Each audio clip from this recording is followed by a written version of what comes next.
En el verano de 1997, la familia Carter de 6 personas desapareció sin dejar rastro después de detenerse a cargar gasolina en la autopista 64 en Missouri. Era una tarde seca y agrietada por el sol de julio cuando su furgoneta Beis Dodge Ram entró en una estación Shell a las afueras de Elk Bend. Dentro del vehículo iban 3 generaciones: Miriam Carter, de 63 años, sentada en silencio entre sus nietos Holly, de 12, y Noah, de 9, su hijo Daniel, de 41, conduciendo con su esposa Becky a su lado, mapa en mano, y el hermano menor de Daniel, Joe, en la parte trasera contando una de sus bulliciosas historias. Iban de camino a Colorado, un viaje destinado a reunir a la familia después de un reciente susto de salud de Miriam. Los testigos los recordaron como alegres y corrientes, los niños riendo cerca de las máquinas expendedoras y Miriam forcejeando con una tapa de gasolina rebelde. Fue la última vez que alguien los vio con vida. Esa noche no se registraron en su motel en Selena. Las llamadas telefónicas quedaron sin respuesta,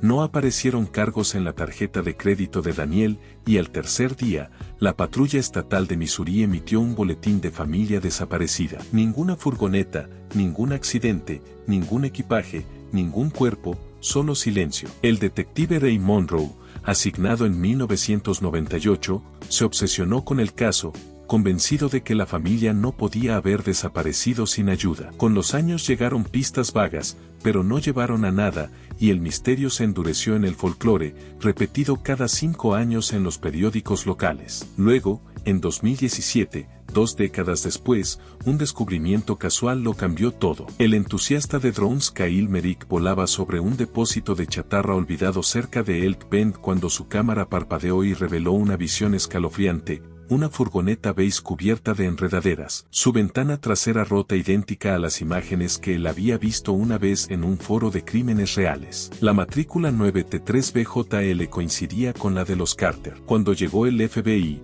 encontraron la furgoneta colocada deliberadamente entre autos oxidados, su parabrisas destrozado y sus asientos vacíos. Ningún hueso, ninguna bolsa, ninguna sangre, solo una tira de cinta amarillenta pegada al parasol del conductor con 2 palabras garabateadas en tinta roja: no cabes. En cuestión de horas, la historia se volvió viral. Los locales apodaron el lugar como el patio muerto. Mientras los agentes acordonaban el campo de chatarra, la agente especial Dana Oakley se encontraba en el perímetro, brazos cruzados, enfrentándose a un caso que ya no era solo un expediente frío sino una pesadilla viva desenterrada de las sombras del tiempo. Una familia desaparecida que reaparecía 2 décadas después en un lote no registrado, sin cuerpos, sin sangre y con una nota inquietante pegada al parasol que decía no cabes. No era solo la reapertura de un caso frío, era una escena del crimen deliberadamente preparada, reservada y destinada a ser descubierta. ¿Por qué ahora?, murmuró el agente especial Rob Trent, de pie junto a su compañera Dana Oakley. ¿Por qué dejarlo aquí todos estos años y luego permitir que alguien lo encontrara? Dana no dijo nada al principio. Sus ojos escaneaban las hileras de más de 50 vehículos, algunos reducidos a sus armazones, otros aún con pegatinas descoloridas de los años 80 y 90. Una camioneta incluso tenía una silla infantil descolorida por el sol atada en la parte trasera. Esto no es al azar, dijo finalmente. Esto está curado. Esa palabra permaneció como una astilla mientras las imágenes satelitales confirmaban que los autos estaban dispuestos en un patrón casi simétrico, formando lo que parecía menos un desguace y más un laberinto, con la furgoneta de los Carter en el centro exacto. La mayoría de los vehículos provenían de finales de los 80 hasta mediados de los 90, vinculados al Medio Oeste, algunos robados, otros reportados como desaparecidos hace tiempo. Se trajo al analista forense de vehículos Gerald Hayes, y en cuestión de horas vinculó un Ford Explorer oxidado a un caso de 1995 que involucraba a Trudy Elmer y a su hijo pequeño, quienes habían desaparecido tras salir de un evento en la iglesia. Días después, los investigadores relacionaron más autos, un Buick rojo vinculado a una pareja jubilada que desapareció en 1994, un Honda Civic perteneciente a un músico de Kansas City visto por última vez en 1996, y finalmente 11 vehículos más, todos relacionados con personas desaparecidas entre 1989 y 1997. Sin embargo, no había restos, ni pedazos de ropa, ni sangre, solo conchas vacías atormentadas por su ausencia. Al quinto día, la furgoneta de los Carter fue abierta bajo estricto control forense. Dentro, estaba extrañamente prístina, cinturones de seguridad desabrochados, la llave medio girada en el encendido y una nevera verde que contenía crayones derretidos. Un trozo de chicle y una Polaroid de la familia Carter sonriendo en la estación Shell de Elk Bend, su última imagen conocida. Pero lo que heló la sangre de Dana fue la figura borrosa en el fondo, un hombre de pie junto a una furgoneta utilitaria blanca sin marcas, mirando directamente a Holly y Noah. Su rostro era demasiado indistinto para ser reconocido, pero su postura, manos en los bolsillos, cabeza inclinada hacia abajo, hombros caídos, sugería que no era un transeúnte. Esto era vigilancia. Quienquiera que sea,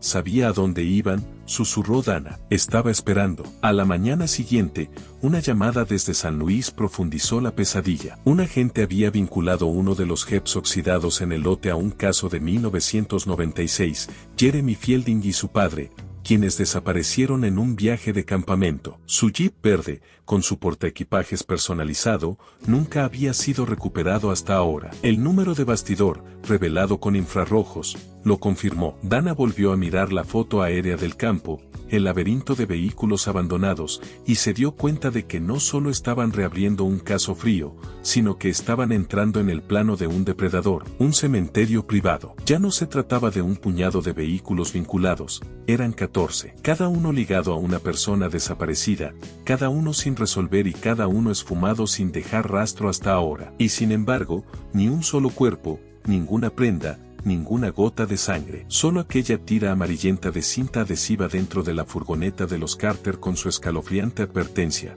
no cabes. A finales de julio de 2017, el campo de chatarra cerca de Elk Bend ya no era una investigación silenciosa, sino una sensación nacional. Los titulares gritaban en televisión y prensa: autos fantasma en un campo de Missouri, misterio de 20 años reavivado por un dron, el cementerio de máquinas. Pero para los familiares sobrevivientes de la familia Carter, los titulares solo profundizaban el dolor. La hermana de Miriam, Elaine Ross, de 82 años, se sentaba en su apartamento de vida asistida, aferrando una fotografía de Holly y Noah. Siempre supe que no se habían ido por un precipicio, dijo suavemente. Mi hermana me habría llamado si hubiera podido. Algo les pasó, algo planeado. El FBI parecía estar de acuerdo. Sus equipos forenses empezaron a ver el desguace no solo como un lugar de descarte, sino como un cuadro cuidadosamente montado, un mensaje dejado para que alguien lo encontrara. La furgoneta de los Carter seguía perturbadoramente limpia por dentro, pero otros 6 vehículos mostraban inquietantes similitudes: puertas de pasajeros cerradas con llave, puertas traseras dejadas entreabiertas, tapicería arrancada, matrículas faltantes o limadas. Era como si alguien hubiera borrado a las personas pero conservado las conchas de sus vidas. La agente Dana Oakley pasó noches sin dormir revisando fotos aéreas del sitio, rápidamente apodado Cuadrícula 9 por la fuerza de tarea. Entonces notó la geometría. Cada auto alineado con los puntos cardinales: norte, sur, este, oeste. Los modelos más antiguos situados más al este, los más nuevos más al oeste, con la furgoneta de los Carter de 1995 fijada exactamente en el centro. No los está escondiendo, le dijo Dana a su compañero. Los está exhibiendo. Pero, ¿exhibiéndolos para quién? La primera pista llegó inesperadamente, de una enfermera jubilada llamada Felicity Ward. Después de ver la furgoneta de los Carter en las noticias, llamó a la línea directa del FBI. 15 años antes, dijo, un chico callado había visitado a una de sus pacientes, una mujer llamada Ruth Dillinge, hija de Howard Dillinge, el dueño del desguace que había muerto en 2004. El chico, recordó Felicity, llevaba una vieja llave de furgoneta en un collar, con los números limados. Hablaba poco, pero Ruth susurraba frases extrañas por la noche. Ellie vigila los autos. Ellie conoce las reglas. No abras las puertas después del anochecer. No cabes a menos que quieras ser encontrado. Si Ellie existía, los investigadores creían que había nacido a principios de la década de 1990, oculto de escuelas y médicos, criado en aislamiento por un chatarrero huraño y una madre con enfermedad mental grave, adiestrado para obedecer, quizá incluso para ayudar a ocultar víctimas. Tal vez le habían enseñado que desaparecer era normal, que la muerte era rutina. Pero si Ellie no había permanecido en el campo, si había continuado el trabajo, entonces la pesadilla se extendía mucho más allá de Elk Bend. Fue el agente Rob Trent quien encontró el hilo. Al cruzar casos fríos en todo el Medio Oeste, identificó al menos 7 reportes de personas desaparecidas entre 1995 y 1998 en los que los testigos describieron una furgoneta utilitaria blanca merodeando cerca de los últimos lugares conocidos de las víctimas. Un informe en particular lo heló. Una camarera en Quincy,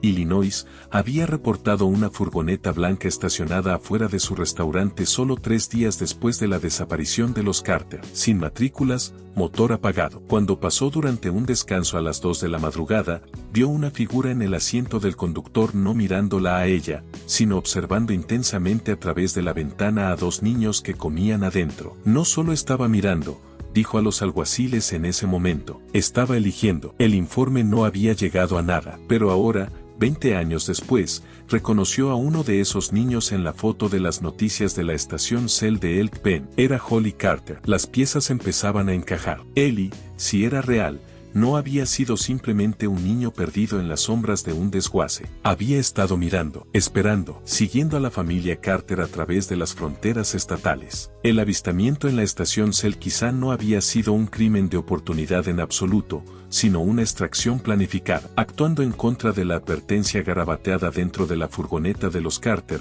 la agente Dana Oakley autorizó una excavación profunda en el desguace Dillinge. Lo que desenterraron primero fue una losa de hormigón de casi 2 metros, enterrada bajo décadas de óxido y tierra. Debajo yacía una habitación oculta, antes un refugio reforzado contra tormentas, su puerta de acero corroída, su escáner de huellas destrozado. En el interior, el aire era rancio y pesado de polvo. 6 sillas plegables, 3 de tamaño infantil, estaban dispuestas con cuidado. Sobre una mesa había un tablero de ajedrez, congelado a mitad de partida, y en la esquina se alzaba una pared cubierta de Polaroids en blanco y negro, ninguna posterior a 1998. Cada una mostraba un auto diferente colocado en un campo, alineado con inquietante precisión. Debajo de ellas, trozos de papel clavados, recibos de gasolina, mapas dibujados a mano de manera rudimentaria y boletos de una feria ambulante de antigüedades programada para julio de 1997, la misma parada a la que los Carter se dirigían en Helena,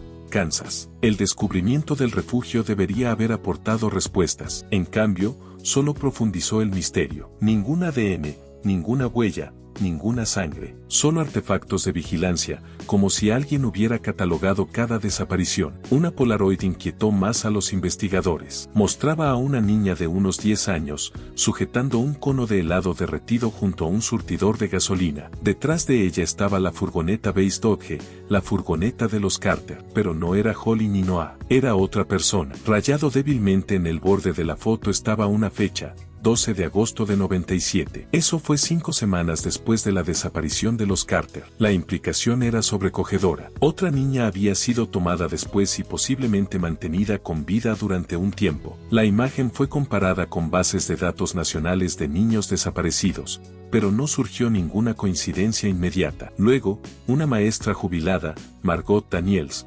reconoció a la niña. Creía que era Lassie Brentwood, una tímida y artística alumna de 4º grado que había desaparecido con su padre, Dennis, en agosto de 1997 mientras viajaban a Oklahoma. Su Toyota Camry nunca fue encontrado. Los investigadores revisaron nuevamente el borde exterior del campo Dillinge, y allí estaba, una carcasa verde oxidada casi consumida por las malezas. El interior estaba destruido, el número de bastidor desaparecido, pero grabadas débilmente en el espejo retrovisor estaban las iniciales DB. Margot entregó una pieza de evidencia aún más escalofriante. Mostró un dibujo hecho con crayones que Lassie había realizado durante su última semana en la escuela, 6 rectángulos, cada uno etiquetado con un color de auto, rojo, azul, blanco, beige, verde, negro. En la parte inferior, con la escritura torcida de una niña, los estaciona en filas para que no se sientan solos. Cuando Oakley superpuso el dibujo sobre las imágenes aéreas del desguace, la cuadrícula se alineó perfectamente. Lassie había estado allí. Ella había visto el campo. Los buscadores regresaron al refugio y descubrieron señales recientes. Marcas de arañazos a lo largo de un marco de silla, 43 profundas, líneas irregulares, una por cada día. Luego llegó un avance extraño. Cámaras de vida silvestre captaron mapaches arrastrando objetos extraños desde la tierra, la correa de una sandalia infantil, un cepillo de dientes, una cuchara. A las 3:21 de la madrugada una noche, una cámara registró a un mapache sacando una pulsera de plástico rosa. Sus cuentas deletreaban un solo nombre: Holly. Había sido enterrada de manera superficial, como si estuviera escondida, no perdida. A mediados de agosto, las familias de los desaparecidos formaron un grupo de Facebook, la Cuadrícula Perdida. Entre ellos, el ingeniero retirado del ejército Curtis Bell comenzó a estudiar imágenes satelitales del campo. Usando cartografía GIS, descubrió que si se trazaba la alineación de cada automóvil en relación con el norte verdadero,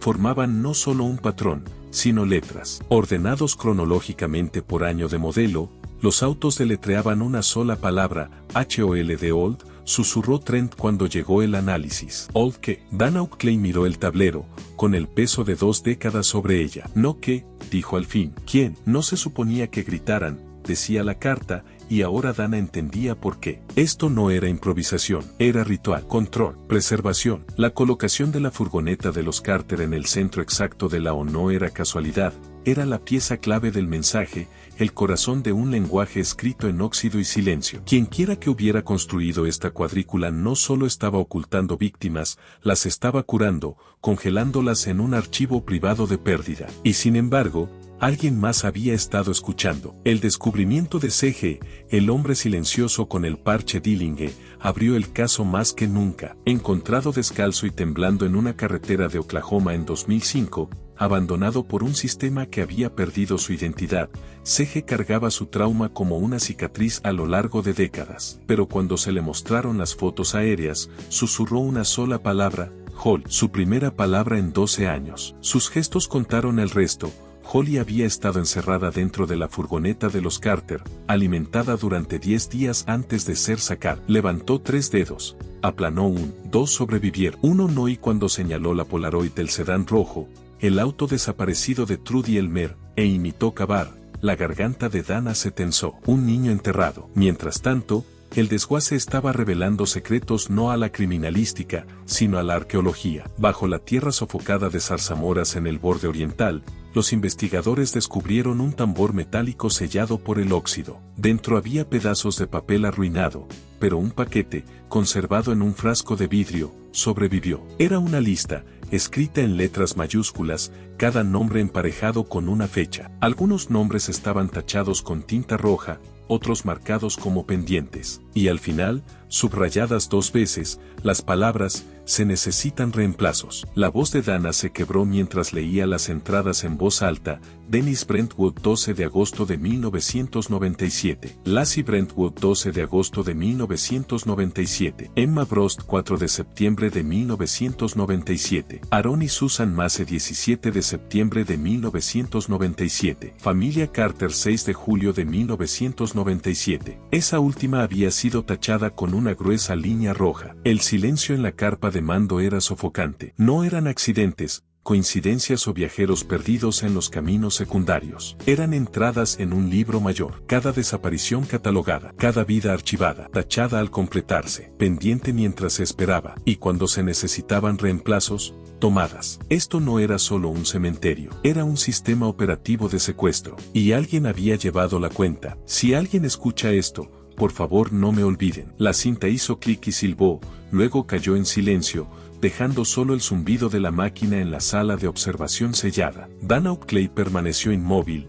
la garganta apretada, el pulso martilleando en sus oídos. Una voz, increíblemente frágil pero desafiante, acababa de atravesar 20 años de silencio. Holly Carter estuvo viva el tiempo suficiente para hablar, lo suficiente para nombrar a su captor, lo suficiente para dejar un rastro de migas de pan. Y ahora, décadas después, su voz había resurgido como un fantasma exigiendo ser escuchado. La habitación se sintió más fría cuando Trent rebobinó la cinta, escuchando de nuevo los fragmentos: me llama chica estrella. Papá intentó pelear. Mamá cantaba hasta que una noche dejó de hacerlo. Dibujé el mapa con un clavo, debajo del catre. Cada frase era una fractura en el tiempo, un registro de supervivencia oculto dentro de un casete destinado a ser encontrado. pero solo cuando los ojos correctos estuvieran mirando. En el desguace, Dana ordenó exhumar el catre del refugio subterráneo. Los equipos forenses levantaron el marco oxidado, separaron las tablas podridas del suelo, y allí estaba, un delgado trozo de metal, un clavo doblado en la punta, y debajo de él, líneas grabadas, débiles pero legibles. Las marcas de arañazos formaban una cuadrícula rudimentaria, casi idéntica al diseño aéreo del campo Dillinge, pero una marca se destacaba, una estrella, grabada profundamente en la esquina, presionada una y otra vez hasta que el acero se dobló. Chica estrella, susurró Dana. No era un apodo, era una designación, una manera de etiquetar a Holly, de mantenerla dentro del sistema. Si era demasiado mayor, como sugería la cinta, entonces los reemplazos de la lista no eran solo víctimas, eran continuaciones. Holly había sido parte de un ciclo. El descubrimiento destrozó cualquier ilusión de que esto fuera simplemente obra de un operador solitario de desguace. El libro mayor,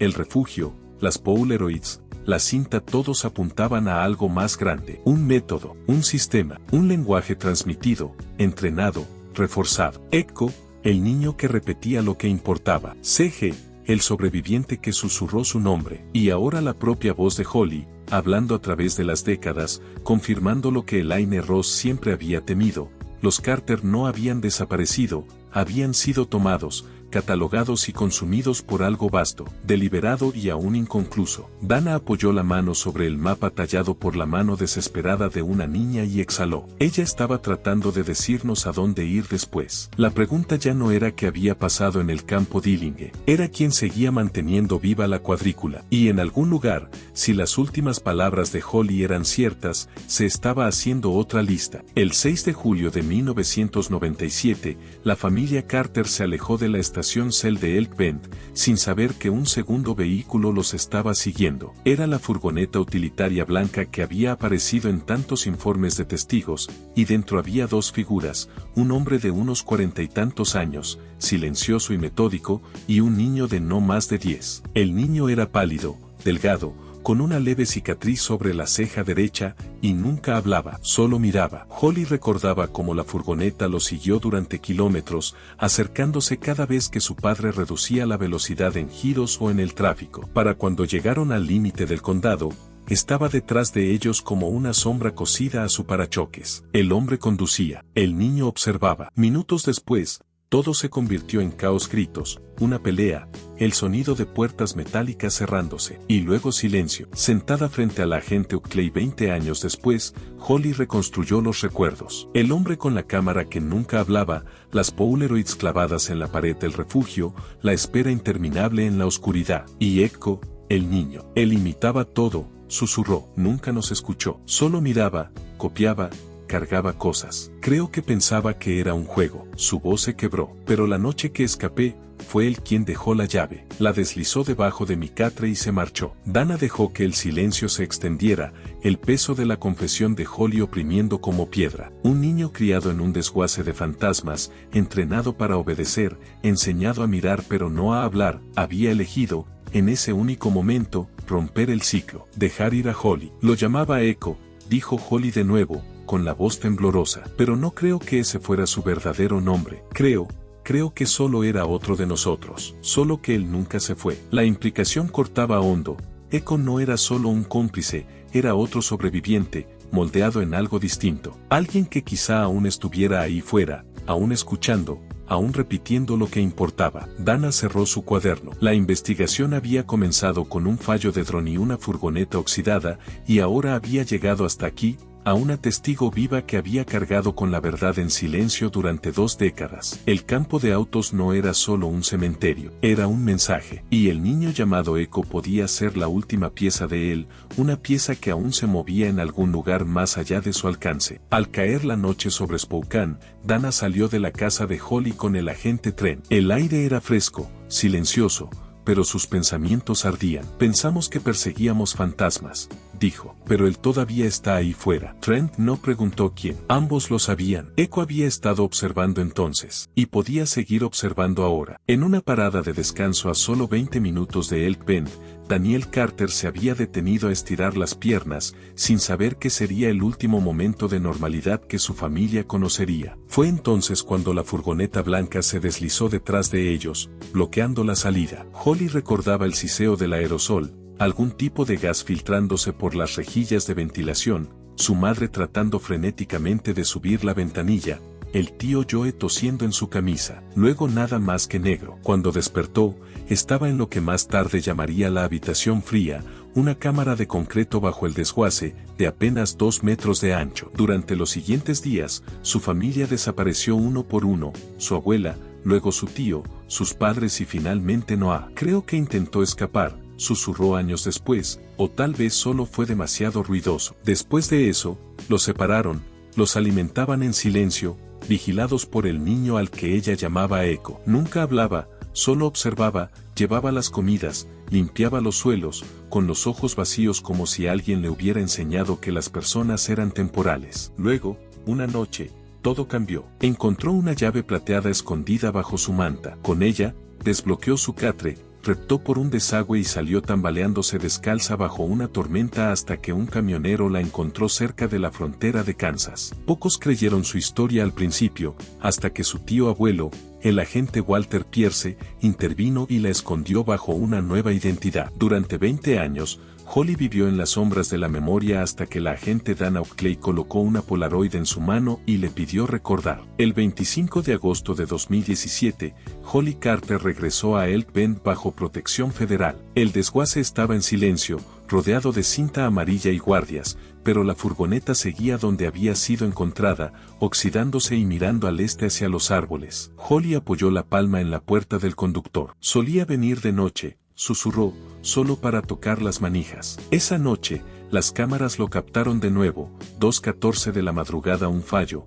luego una figura delgada emergiendo de los árboles. Caminó hacia la furgoneta, abrió la puerta y entró. Los agentes irrumpieron en menos de 2 minutos, pero la furgoneta estaba vacía, salvo por una estrella de papel doblada con perfecta precisión, dejada en el asiento. Dentro, garabateado en letras mayúsculas de niño, lo siento, no lo sabía. Una semana después, un guardabosques de Wyoming informó haber encontrado a un hombre descalzo vagando cerca de un lago. 30 y pocos años, pálido, sin identificación, sin habla. Cuando le preguntaron su nombre, lo escribió en una servilleta, Echo. Al mostrarle una foto de Holly, extendió la mano y la tocó, luego escribió una palabra más, viva. Puesto bajo custodia protectora, no llevaba identidad oficial, ni registros, solo una cicatriz y un silencio que ningún niño debería soportar. Mientras tanto, los equipos de excavación en la propiedad de Dillinge desenterraron la verdad macabra. 14 conjuntos de restos fueron recuperados, entre ellos Daniel, Becky, Miriam y el tío Joe, todos enterrados en hileras ordenadas, preservados como si fueran exhibiciones. Pero el cuerpo de Noah nunca fue encontrado. Solo apareció un zapato azul en un desagüe, el mismo tipo que llevaba el día que desaparecieron. El 8 de octubre de 2017, el caso Carter fue oficialmente cerrado. Causa de muerte, secuestro y homicidio. Autor, Howard Dillinge, confirmado mediante fragmentos de ADN. Cómplice, desconocido. Echo nunca fue acusado. Cuando Holly pidió verlo, se sentaron solos durante 10 minutos. Ella salió con lágrimas en el rostro pero calma en la voz. Creo que él también fue prisionero, dijo suavemente, y creo que fui la única a la que intentó liberar. El 12 de noviembre, Holly se paró en un memorial cerca de Elk Bend, frente a 6 marcadores blancos, uno por cada miembro de su familia. Leyó la carta que había llevado en su corazón durante 20 años. Para mamá, papá, abuela, Joe y Noah, lo siento por vivir, y estoy agradecida de haberlo hecho. Espero que sepan que intenté ayudar. Espero que me hayan escuchado cantar después de que se apagaron las luces. Colocó la estrella de origami en la piedra de Noah y susurró, lo encontré, no se ha ido. El terreno de Dillinge fue arrasado con bulldozers y declarado tierra federal. Un letrero ahora marca su límite, en memoria de los desaparecidos. Nunca más invisibles. No se permiten visitantes, pero cada 6 de julio, una sola estrella de papel blanca aparece en el borde de la hierba, sus pliegues nítidos, su presencia inexplicable, su significado innegable.